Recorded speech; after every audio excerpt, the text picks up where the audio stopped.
Hi, I'm Marc Leuthold, and I'm here to show you how to load and fire a bisque firing kiln. The first thing you want to do is you open up the kiln, and the stilts go into sit on 3 places on the shelf: the middle of the back and the 2 edges on the front. So you've got to make sure that you have cookies underneath those 3 areas of the bottom shelf. Once you've done that, you can place your first stilts in. I often like doing a very short shelf first, and in this case I loaded 3 inches so that I could accommodate your cubes and tiles and other pieces of yours. Once you have those 3 stilts in, you can start putting the work in. You can place the work carefully because it's very dry. When it's dry like this, it's brittle, it can chip, and you want to be careful with it. The work can touch, you can stack the work. In fact, I recommend it because this is a bisque firing. In a glaze firing, you won't be able to do that, but in a bisque firing, you can stack. And you need to get in as much work as possible because then you'll have a more even heat in the firing and in the kiln. Once you've got that first shelf all loaded, you put in your second shelf. Touch down on the back stilt and gently lower down to the front.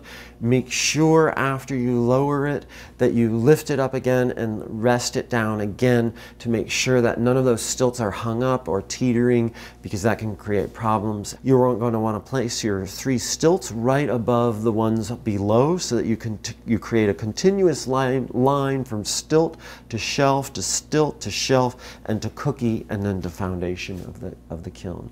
And then you're going to simply load up that second shelf as full as possible, but you want to leave that front area free because that's where your cone is going to go, and you want to leave plenty of room there because you're going to have to shift things around to situate that, which I'll talk about in a moment. This is a taller shelf. I think it's 6 inches in this case, and you really want to not be afraid of stacking work as long as you follow that maxim of putting light things on top of heavy things. Towards the end, you're ready to place your cone, and you want to hold your hand very carefully and measure where you think the cone might approximately stay. And you want that cone to be horizontal and visible through that spy hole. And not only do you want the tip of that cone visible, but you want a little bit of the cookies that it's resting on to also be visible, so that when the cone bends, that you can see that it's bent. If you only can see the tip, literally the cone can bend and be invisible if you have it situated where you can't see a little bit of those cookies. It's a very important issue there.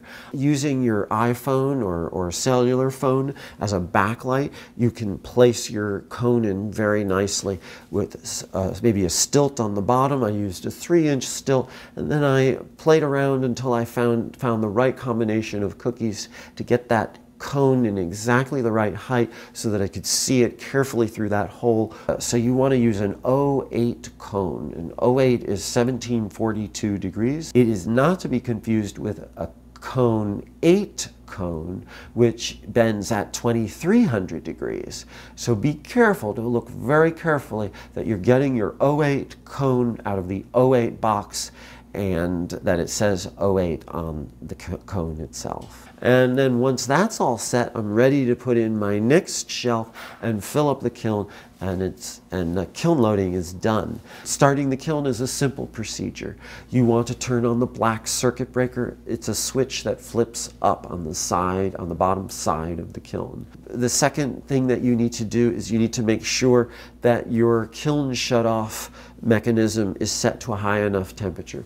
2100 or 2000 is fine, and you can just manipulate that little rolling knob. That red temperature shutoff dial will move accordingly. 2100 is good. And then you'll want to press that skinny long silver knob, and that will turn the green light, which is on from the circuit breaker, to red. And then the final thing is just to flip the floor switch on. And it's marked floor, and it's this switch.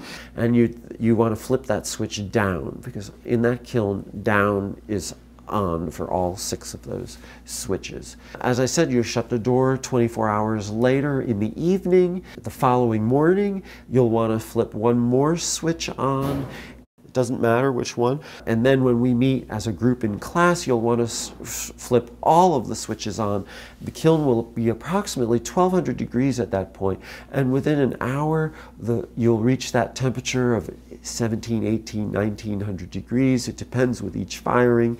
And then when that cone bends 90 degrees, you can shut the kiln off. When you're done with the firing, the cone is bent 90 degrees, and you'll want to record the temperature on the kiln firing sheet, and you'll want to turn off the kiln the same way you turned it on. You're going to turn up all 6 of those toggle switches one at a time carefully, and then that long silver rod that you have to press to start the kiln, you don't need to press that again. And then you'll want to turn that circuit breaker on the side of the kiln at the bottom down, and that will really shut the kiln off completely. And then you'll want to let the kiln cool for at least a day and a half.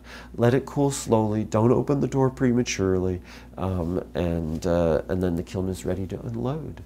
And you have successfully completed a bisque firing.